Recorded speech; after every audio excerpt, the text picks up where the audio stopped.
अल्मोड़ा में भाई दूज मनाने के लिए भाई के घर जा रही बहनों को वाहन नहीं मिलने से परेशानी झेलनी पड़ी। मंगलवार सुबह से ही स्टेशन और टैक्सी स्टैंड पर यात्री पहुंचने लगे।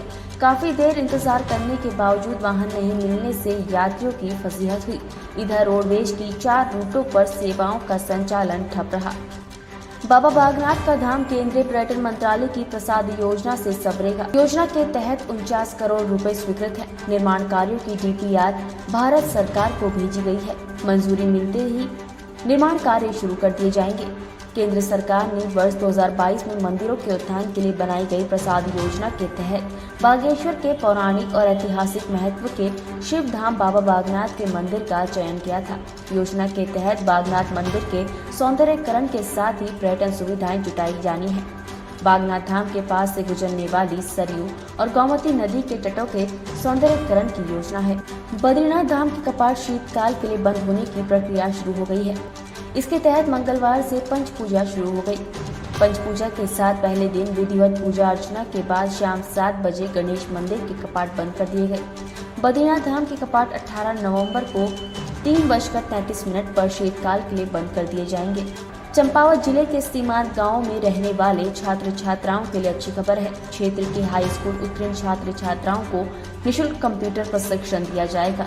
सशस्त्र सीमा बल के सहयोग से कंप्यूटर शिक्षा के क्षेत्र में कार्य कर रही चंपावत की ACE अकेडमी की ओर से छात्र छात्राओं को कंप्यूटर प्रशिक्षण कराया जाएगा। देहरादून ज्वेलरी शॉप लूट कांड के बाद पुलिस आरोपियों की तलाश में जुटी हुई है। वहीं SSP अजय सिंह ने कहा कि आरोपियों को पकड़ने के बाद ही वो और उनकी टीम दीपावली का पर्व मनाएंगी। उन्होंने कहा कि पुलिस आरोपियों को पकड़ने के लिए कई शहरों में दबिश दे रही है। पथरी क्षेत्र के गांवों में बुखार से लोगों की मौतों का सिलसिला जारी है। 2 महीने के भीतर गांव बादशाहपुर, नसीरपुर कला, एकड़ कला, बहादुरपुर आदि गांव में बुखार से दर्जनों लोगों की मौत हो चुकी है, जबकि कई लोग अब भी बुखार से पीड़ित हैं। बहादुरपुर जट, नसीरपुर कला गांव में बुखार की दहशत है। यहां बुखार से फिर 2 महिलाओं, 1 युवक और अलीपुर में चिकित्सक की मौत हो गई है। लगातार हो रही मौतों से गांव में कोहराम मचा हुआ है। ग्रामीणों में दहशत से दोनों गाँव में सन्नाटा पसरा हुआ है। जिम कॉर्बेट नेशनल पार्क का ढिकाला जोन आज सैलानियों के लिए खुल गया है। ढिकाला जोन में हर साल देश विदेश से भारी तादाद में पर्यटक पहुंचते हैं। वहीं ढिकाला जोन खुलने पर सैलानियों में खासा उत्साह देखने को मिला। 25 नवंबर से श्रीनगर में बैकुंठ चतुर्थी मेले का आयोजन किया जाएगा। श्रीनगर बैकुंठ चतुर्थी मेले का शुभारंभ CM पुष्कर सिंह धामी करेंगे। बैकुंठ चतुर्थी मेले में इस साल गंगा थीम पर आधारित सांस्कृतिक कार्यक्रम आयोजित किए जाएंगे।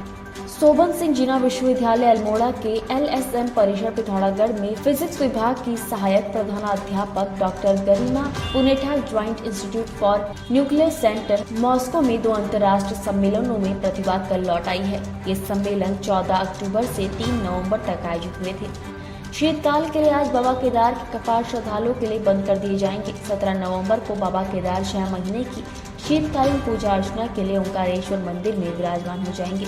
राष्ट्रीय पुरानी पेंशन बहाली संयुक्त मोर्चा से जुड़े कर्मचारियों ने प्रदेश कार्यकारिणी के आह्वान पर NPS के विरोध में काली पट्टी बांधकर विरोध दर्ज किया। नई पेंशन योजना के विरोध में कर्मचारियों और शिक्षकों ने हाथ में बाजू पर काली पट्टी बांधकर कार्यालय में कामकाज किया। उन्होंने कहा कि सरकार ने 2005 के बाद के कर्मचारियों को नई पेंशन से आच्छादित कर दिया है, जो कि कर्मचारियों के साथ छलावा है। इस योजना के तहत कर्मचारियों को सेवानिवृत्ति पर केवल 500 और 800 रुपए में संतोष करना पड़ रहा है। पीलीभीत से सोमवार रात दोस्त के साथ बाइक से मेला देखने नानकमत्ता जा रहे एक युवक की रास्ते में ट्रक की चपेट में आने से मौत हो गई, जबकि उसका साथी गंभीर रूप से घायल हो गया। फुलैया पीलीभीत निवासी राहुल सोमवार शाम अपने गांव के ही साथी अनु के साथ नानकमत्ता मेला देखने के लिए घर से निकला था। रास्ते में नानकमत्ता क्षेत्र के सितारगंज मार्ग पर तेजी से आ रहे एक ट्रक ने उनकी बाइक को टक्कर मार दी। दुर्घटना में गंभीर रूप से घायल राहुल की मौत हो गई, जबकि घायल अनु को सितारगंज स्थित एक अस्पताल में भर्ती कराया गया है। यमुनोत्री राष्ट्रीय राजमार्ग पर सिलकियारा से डंडाल गांव के बीच निर्माणाधीन सुरंग में बीते रविवार तड़के हुए हादसे में तकरीबन 40 मजदूर फंसे हैं। मजदूरों को बचाने के लिए रेस्क्यू ऑपरेशन जारी है। तकनीकी विशेषज्ञों का कहना है कि आज बुधवार को मजदूरों को सुरक्षित बाहर निकाल लिया जाएगा।